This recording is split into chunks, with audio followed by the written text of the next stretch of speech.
gusto que estén con nosotros, amigos. Bienvenidos a EWTN Noticias. Soy Eddie Rodríguez Moreno. Yo soy Isabel Díaz Monsalve. Y estos son los titulares. Papa Francisco pide a oblatos de San José que sigan adelante con las virtudes del esposo de María. Y tendremos un análisis del director de noticias de EWTN, Alejandro Bermúdez, ante las acusaciones contra el Papa. Empezamos el noticiero contándoles que la congregación religiosa de los Oblatos de San José fue recibida por el Papa Francisco en el Vaticano, quien los animó en su apostolado tras haber elegido su nuevo superior general.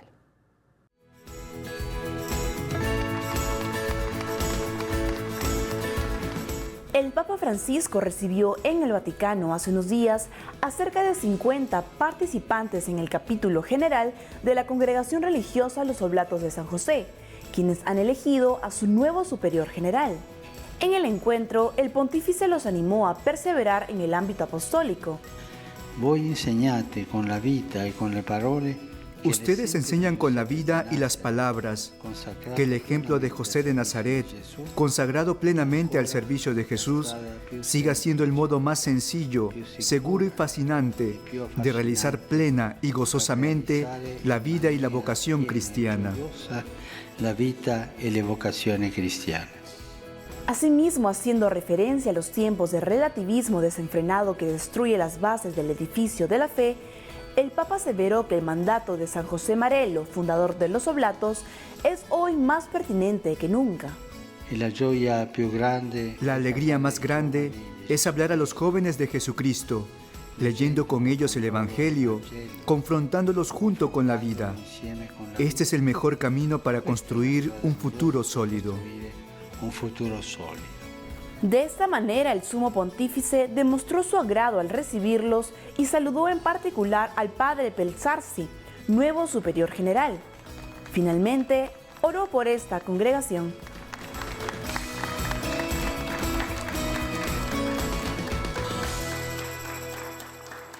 Por otro lado, un reconocido exorcista y exdirector espiritual de Madre Teresa de Calcuta dio pistas sobre cómo enfrentar la crisis dentro de la Iglesia a raíz de los escándalos de abusos por parte de miembros del clero. Monseñor John Esseff, sacerdote y conocido exorcista, quien fue por un tiempo director de la Madre Teresa de Calcuta, compartió algunas reflexiones en torno a los escándalos de abusos sexuales ocurridos al interior de la Iglesia.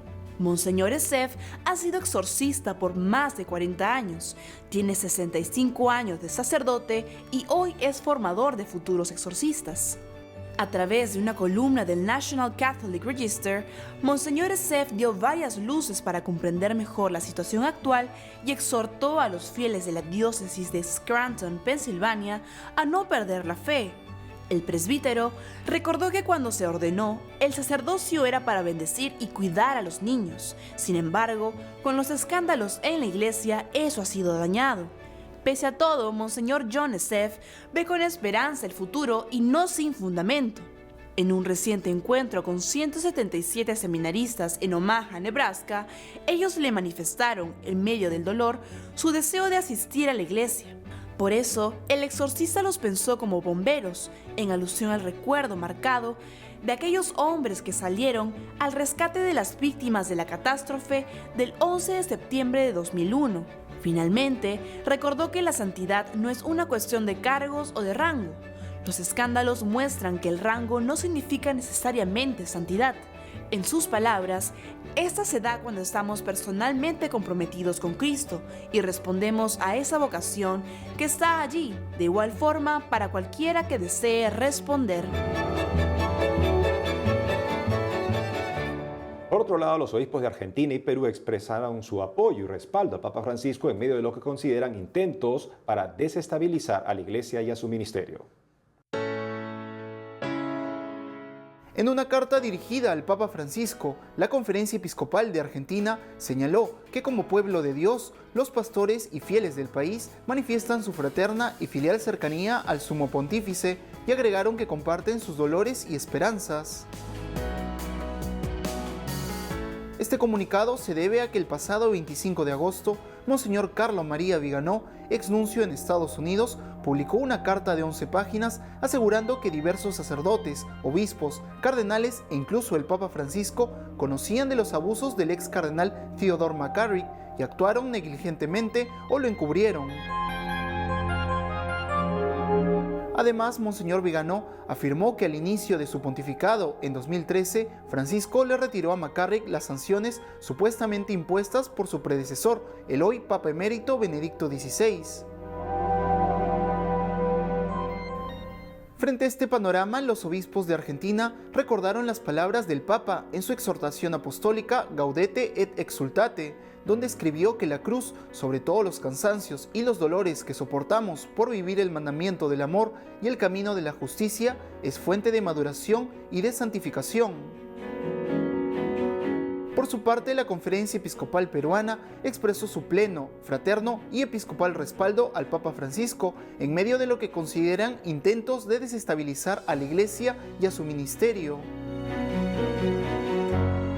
A través de un comunicado difundido el 29 de agosto, los obispos peruanos le aseguraron al Santo Padre su cercanía y recordaron la promesa de Jesús: tú eres Pedro, y sobre esta piedra edificaré mi iglesia, y las puertas del infierno no prevalecerán contra ella. En su mensaje, los prelados del Perú testimoniaron su pleno respaldo al pontífice y a su valiente manera de conducir la barca de Cristo, como se ha evidenciado durante sus 5 fructíferos años de pontificado.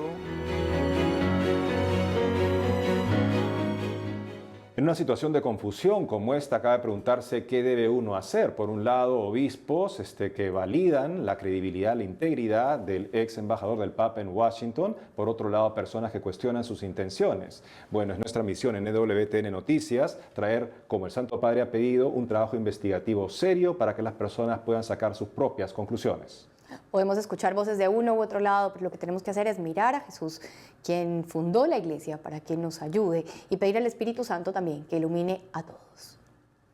Y para aclarar un poco más este panorama, vamos a escuchar algunas declaraciones de Alejandro Bermúdez, director de noticias de EWTN. Hermanos de EWTN Noticias, nosotros tratamos de brindarles la mejor información católica para que ustedes estén auténticamente informados con lo que acontece en la vida de la Iglesia y del mundo desde la perspectiva católica.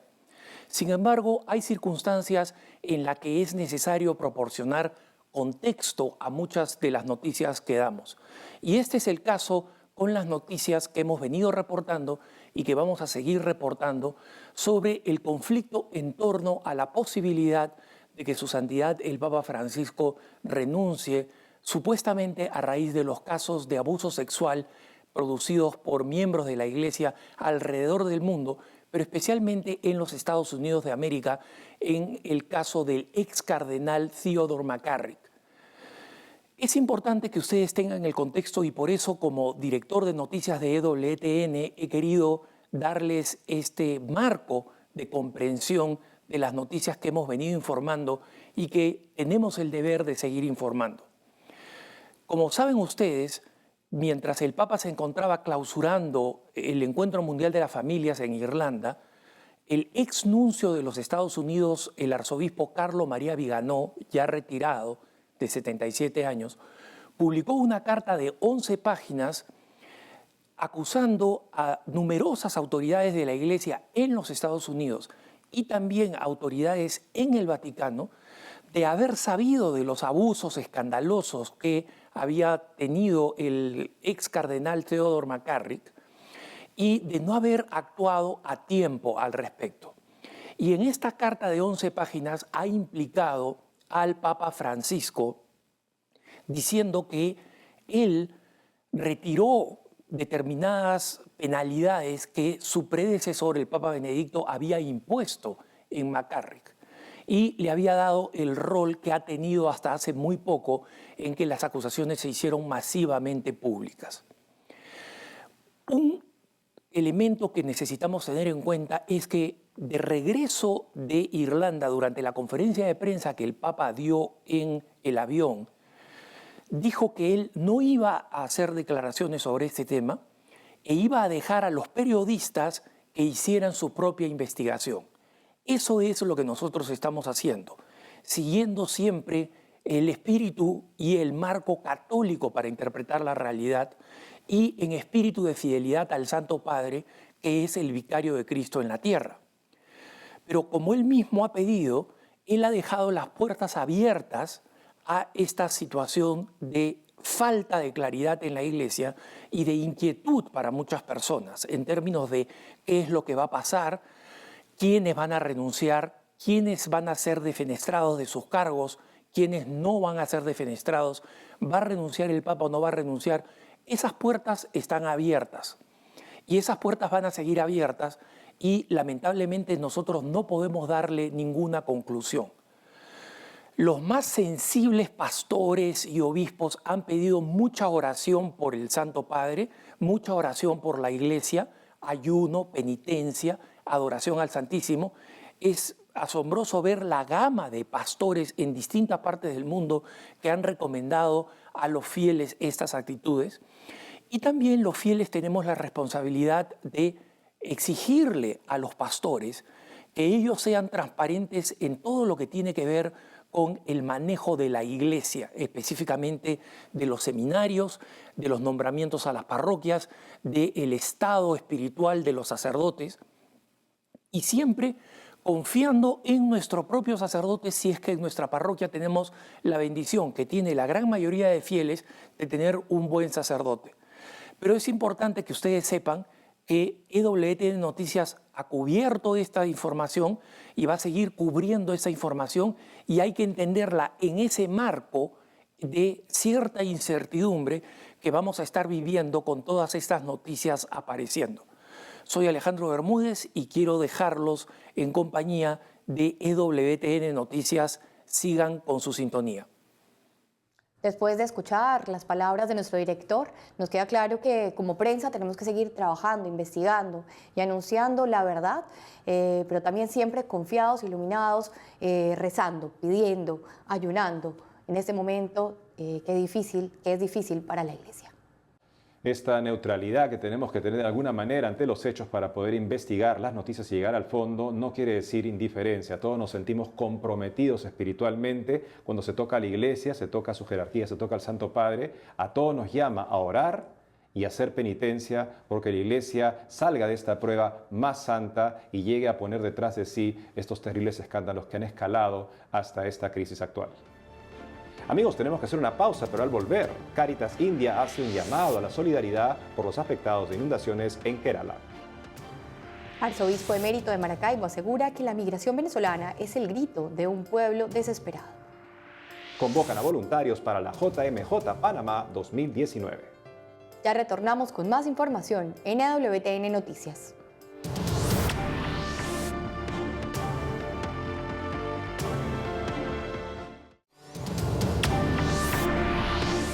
Seguimos con más información. La población del estado indio de Kerala se ha visto afectada por las fuertes inundaciones. Por este motivo, Cáritas India hizo un llamado a la solidaridad. Cáritas India lanzó un llamado urgente para ayudar a las víctimas de las inundaciones en el estado de Kerala y destacó que esta es una oportunidad para mostrar solidaridad con quienes han perdido todo y buscan ayuda desesperadamente. Por eso extendió su llamado a los hombres de buena voluntad, en particular a católicos y cristianos, para manifestarse en este tiempo de extrema necesidad. Nunca en mi vida vi una inundación tan grande. Los ancianos dicen que hubo una similar hace 100 años.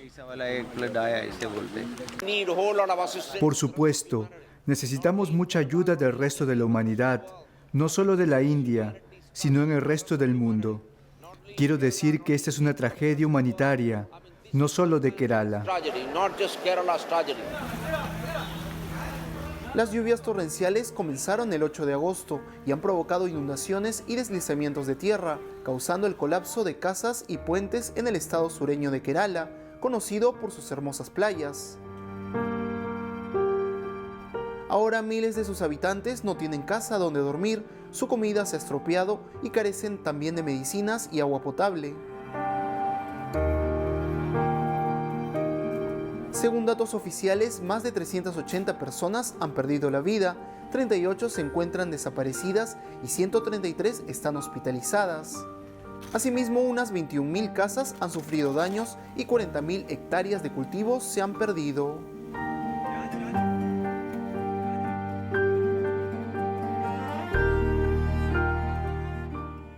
Recordemos que la vida cristiana es oración y acción, así que todos tenemos el llamado de entrar a la página web de Cáritas India para poder donar, para poder ayudar en algo a estas personas que lo están perdiendo todo. Ahora nos enlazamos con nuestro corresponsal en México, Joel Álvarez, quien nos tiene información de la iglesia en ese país. Adelante, Joel. Hola Isabel, Eddy, les saludo hoy desde esta Ciudad de México, capital del antiguo Imperio Azteca y una de las urbes más grandes del mundo. Comenzamos hoy con noticias nada favorables, pues la iglesia de Michoacán llora todavía la pérdida del sacerdote Miguel Flores Hernández.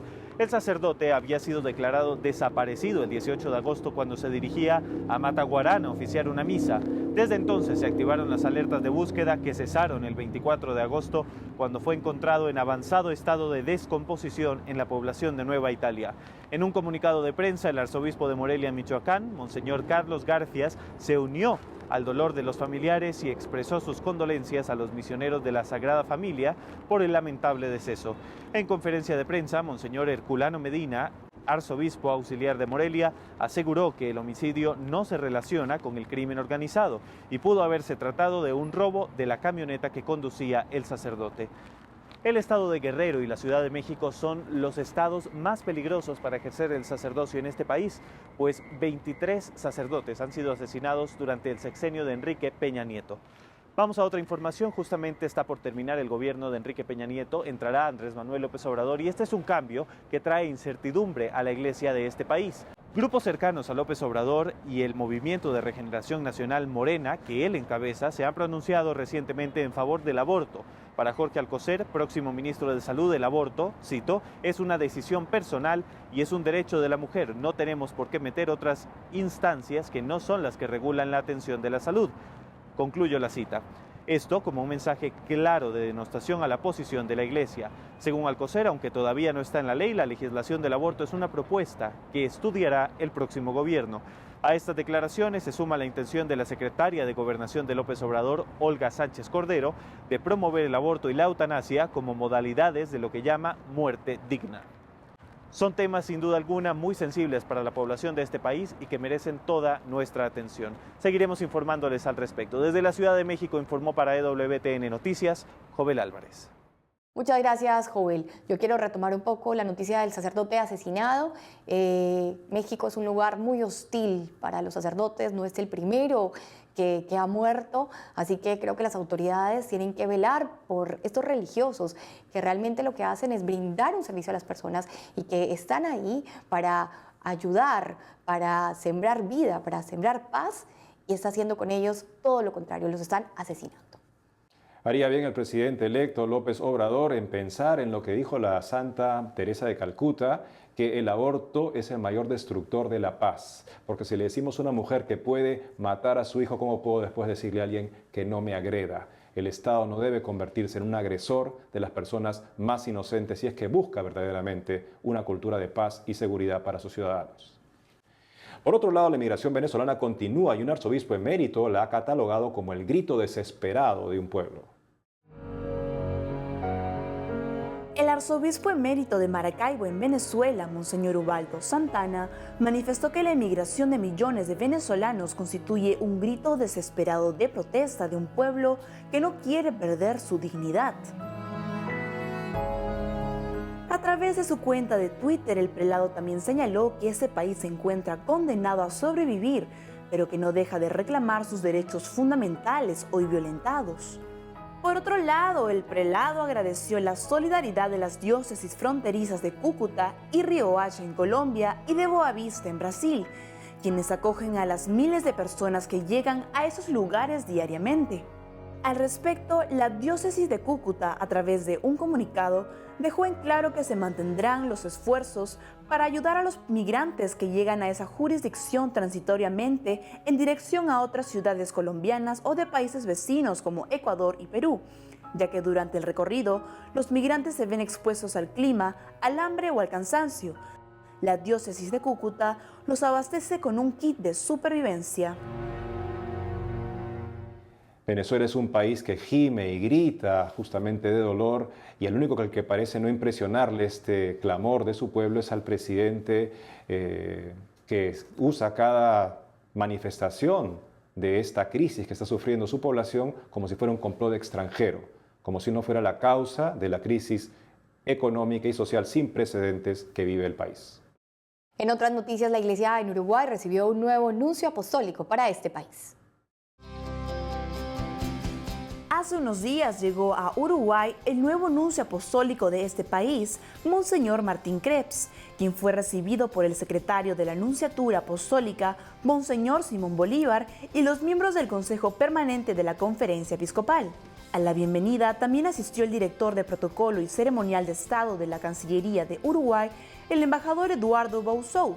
El nuevo representante de la Santa Sede, Monseñor Krebs, es doctor en Derecho Canónico y tiene 61 años. Nació en Alemania y hasta este nuevo nombramiento se desempeñaba como nuncio en Nueva Zelanda. Fue ordenado sacerdote en 1983 y recibió la ordenación episcopal en el 2008. Y en Colombia se está celebrando la Semana por la Paz, una iniciativa que congrega a más de 100 movimientos y organizaciones sociales y religiosas motivadas por la reconciliación nacional y la justicia social en el país. Ser diferente nos hace únicos y la palabra construye amor. Somos vida, somos conciencia, defendiendo el derecho a soñar. Hay vida, hay esperanza, sigamos coloreando la paz. Semana por la paz. Del 2 al 9 de septiembre. Esta es una ocasión para que todos los colombianos nos unamos a pedir por la paz, a hacer la paz desde nuestros hogares, desde nuestros lugares de trabajo, más allá de que estemos de acuerdo con el gobierno actual, de que seamos de un partido político o de otro. Todos queremos la paz para nuestro país, es lo que tanto hemos buscado por muchos años, así que unámonos en esta Semana por la Paz, unámonos en oración. Por otro lado, a través de un spot, la organización de la Jornada Mundial de la Juventud Panamá 2019 invita a todos los jóvenes del país a inscribirse como voluntarios para este encuentro mundial de jóvenes. Desde donde estés te estamos esperando. Panamá necesita voluntarios. Gente con ganas de servir, de cuidar, de guiar, deseosos de ayudar y dejar en alto el nombre de Panamá. Ponte la camiseta y sé un voluntario ingresando a panamá2019.pa o visitando tu parroquia más cercana. Ahora estamos enlazados con nuestra corresponsal en España, Blanca Ruiz, quien nos trae información de la Iglesia en este país. Hola Isabel, hola Edi. Desde España les cuento que las principales noticias están relacionadas con una carta que el cardenal Ricardo Blázquez, presidente de la Conferencia Episcopal y arzobispo de Valladolid, envió al Papa Francisco mostrándole su apoyo. Le dijo que no está solo y que la Iglesia reza por él, al igual que en otro tiempo rezó por San Pedro. También dio gracias a Dios por su incansable trabajo pastoral y dedicación al ministerio que el Señor le ha confiado. El cardenal recordó que anunciar el Evangelio con fidelidad, libertad, denunciar con valentía lo que Dios reprueba, pedir humildemente perdón por los pecados y equivocaciones de los miembros de la Iglesia, clérigos y laicos, se manifiesta en ocasiones en forma de cruz muy pesada, unido en comunión con Jesucristo, buen pastor. Por eso pidió al Señor que continúe sosteniendo al Papa en las luchas diarias por el Evangelio y que le otorgue su paz y la capacidad para decir a los cansados una palabra de aliento.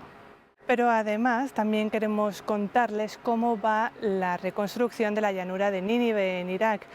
Como saben, en el año 2014 el Estado Islámico tomó esa zona de Irak con la pretensión de establecer allí un califato que se rigiera por las leyes musulmanas. Sin embargo, a finales del año 2017 esa zona fue liberada y poco a poco los cristianos van volviendo a esa zona. Recientemente pudimos acompañar a un grupo de ayuda a la Iglesia necesitada que mostró cómo se está llevando a cabo esta reconstrucción. Uno de estos cristianos es John, un profesor de química de la ciudad de Caracas, que con más de 60 años tuvo que dejarlo todo y huir por ser cristiano. Ahora, gracias a la colaboración de ayuda a la Iglesia necesitada, se está reconstruyendo su casa y en los próximos días podrá entrar a vivir en ella y comenzar a establecerse. John es uno de esos 40.000 cristianos que ya ha vuelto a la llanura de Nínive, en donde poco a poco está rehaciendo su vida con la ayuda de ONGs de la Iglesia Católica y de otras muchas. Estas son las noticias desde España. Un saludo Edi, un saludo Isabel, seguiremos informando. Qué alegría poder volver a casa para cualquiera de nosotros y en particular después de una prueba tan tremenda como la que han pasado estos hermanos nuestros en Irak. Nos unimos con nuestras oraciones para que puedan reconstruir y llevar adelante ese proyecto de vida que todos tienen derecho a tener. Y bueno, amigos, hemos llegado al final del programa por el día de hoy. No dejemos de tener una actitud positiva y de esperanza, de confianza en Dios y en sus promesas. No dejen tampoco de seguirnos en nuestras redes sociales que aparecen en pantalla. Que tengan un buen día. Hasta pronto.